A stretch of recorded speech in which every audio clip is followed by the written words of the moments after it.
this one. Oh, greetings everyone. Welcome to my presentation. Today we're going to be talking about programming languages. So first of all,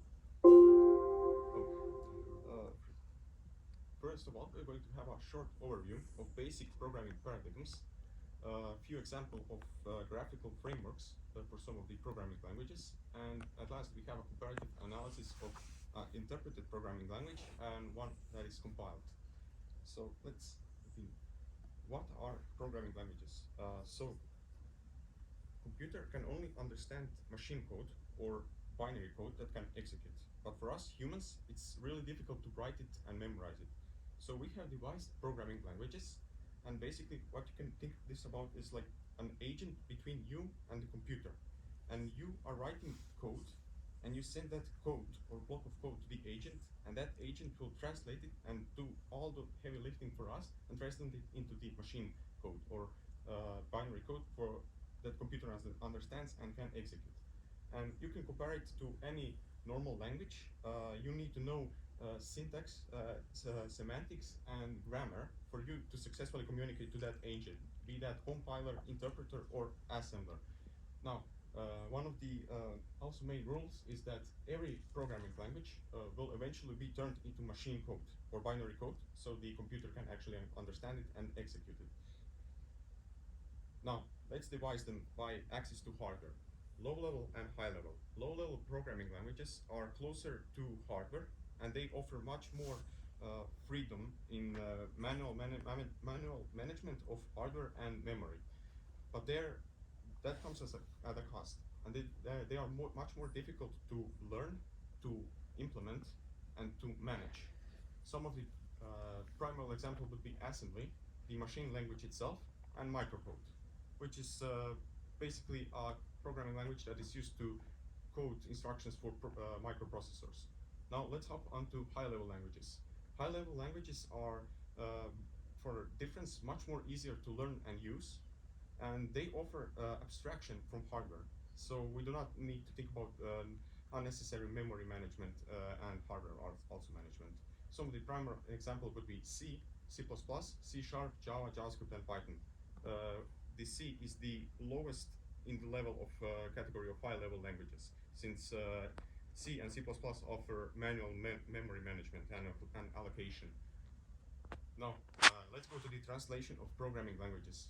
There are three examples. First of all, compilers. Compilers are compiled programming languages basically have two important times: the compile time and runtime. At compile time, basically most of the complex operations in your block of code are executed, and the compiler creates a executable script file that will be run and runtime. And basically, this allows for a smoother runtime that will take up much less time. For the difference, interpreter does this line by line and executes it line by line at runtime. And this, for the difference from compilers, will greatly affect execution time, but they offer almost immediate feedback to the programmer. So, for example, you are writing a very big project in interpreted language, and you make one logical mistake that the parser or the interpreter does not catch. You can just immediately locate it, change it, and the feedback will be almost immediate. Now imagine that on the compiler. You would have to compile the whole project again. Also its linkers and additional files, and that would be a hassle if you have to do it in almost constant debugging. Now the last ones are assemblers. Assembler languages are basically assemblies and microcodes, and they are the lowest and closest to the hardware.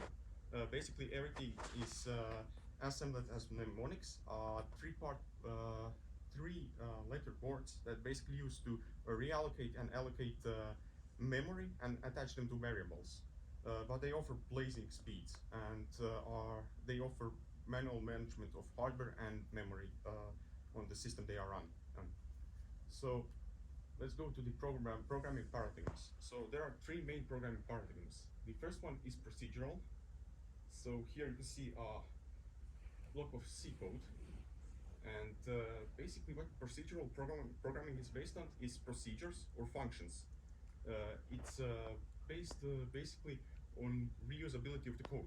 So there is no boilerplate. You can recycle functions that will execute. And how this looks, basically, the white is the namespace or the whole file. The global data is accessible by every local function inside this file, and every function has its own local data, that be local variables. And the important part is that functions cannot access each other's local data, but they can access if you actually inside the certain function you actually call other function to run and pass the local data as arguments. Then they have access basically. Now to the object-oriented paradigm, everything revolves around objects and classes. So class object is an instance class, and class is just a blueprint for object. It tells the agent that translates our code how to work with our object. How many memory does it take, and what member functions does it have to be that can be executed over the certain object. How this looks is this here, right? Every blue block is an object. It has its own data and functions, and basically three base pillars of the object-oriented programming are polymorphism, encapsulation, and inheritance. So each object can inherit each one's function, data, and everything else.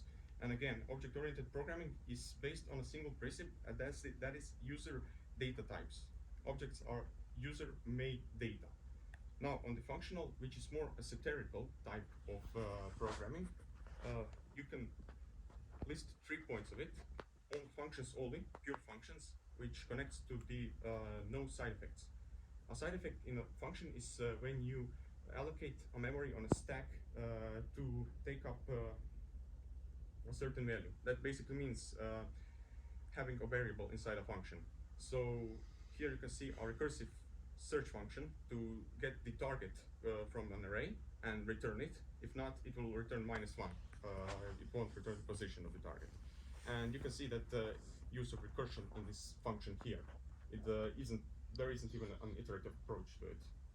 Now, abstraction. Imagine you're trying to solve a mathematical problem or conundrum. You finally derive the formula that you need to use in this problem, and then you have to think about variables, how to get them, fetch them, and where to place them in the formula.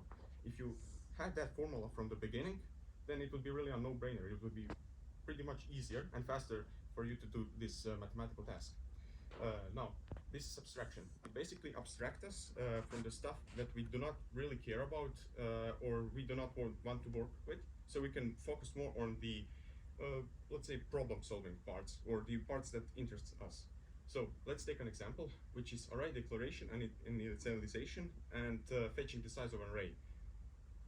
Less abstract example would be C. You have to define data type for the array, and since we are pushing the array onto stack memory, we have to use a constant size for the size of the array, so constant variable. And for the difference, more abstract is Python. Array is realized as an object of objects, basically a container for objects that is completely resizable. And here you just need to call a function which returns an internal variable in the object array, which basically takes note of the size of the array and changes dependently on resizability. Now, abstraction also has its negative sides. So first of all, slower execution time, since the abstracted program is much more complex, and also this brings in higher memory usage. So also, since abstraction is made by humans, humans cannot cover everything. There is always implication of human mistake, and this results in the limited control over the underlying system that has been abstracted upon. And also, the abstraction can cause more difficulty in debugging the code. So for the example, you have C and C++. C has 32 keywords. Python has 33 keywords.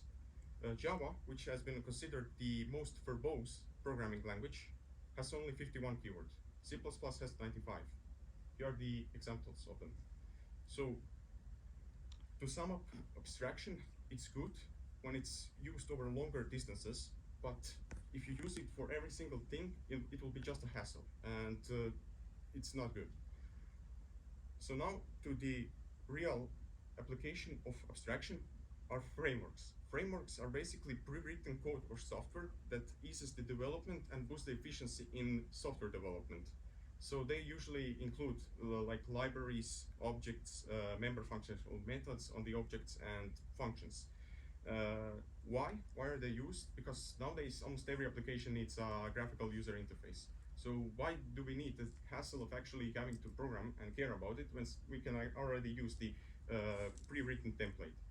And here we have the prominent example of front-end framework for JavaScript, React, made by Facebook. And for backend, which is Laravel, for PHP, which is, and both of these languages are interpreted. So they have parse and an interpreter. Now, to the first example, which is the turtle vector graphics from Python. I have made an automated Pong. So let's run it.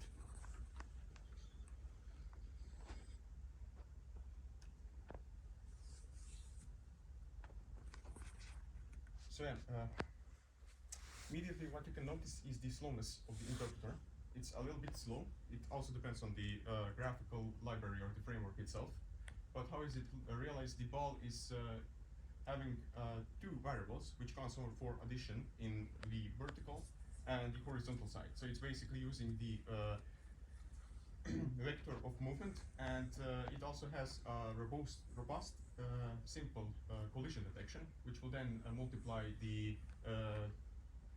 horizontal or vertical movement when it needs to change direction. So if it hits this corner, it will multiply the epsilon coordinate for movement by -1, so it starts to go up. So that would be it from this one.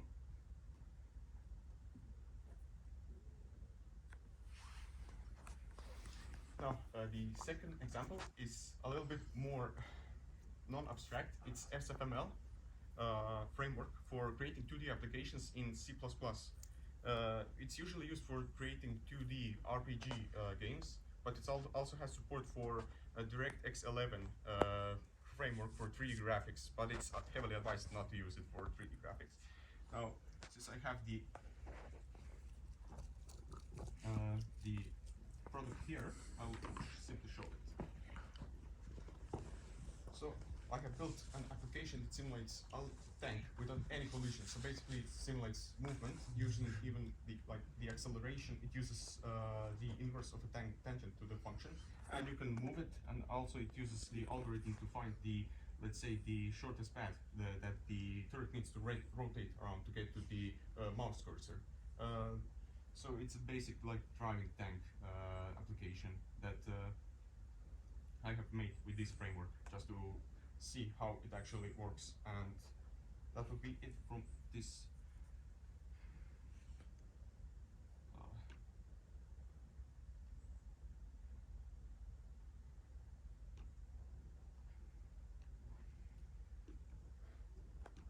That would be.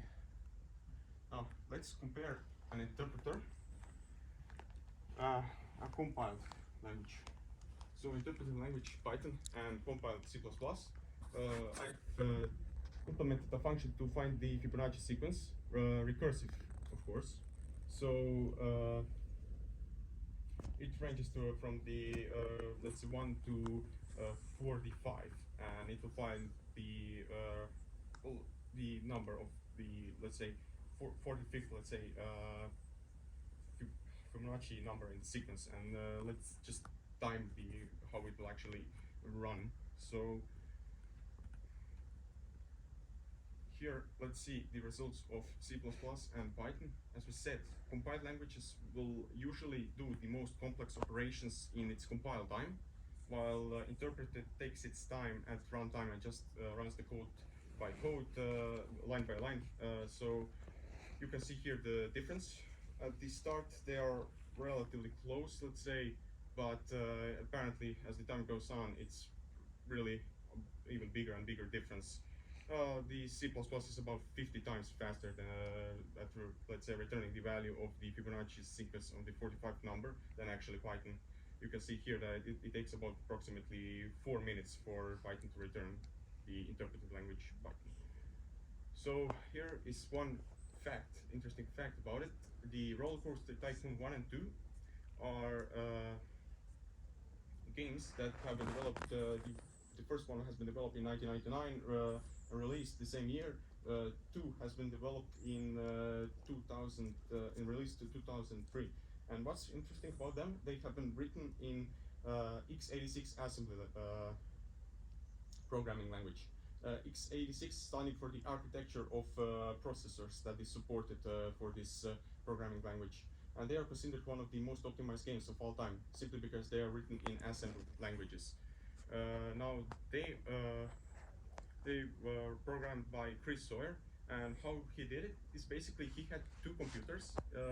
One was pretty crappy one, other one was good, and he used the good one for actually writing the scripts in the assembly for it, and the bad one for testing. So I had interesting information that the Roller Coaster Tycoon 1 run really stably at a computer that had like 19 megahertz processor, Intel Pentium, and it ran on 16 megabytes of RAM. For the comparison, nowadays, optimal amount of RAM is 8 gigabytes, which is about 700 times more than back in the 1999. And I would like to thank you for watching my presentation.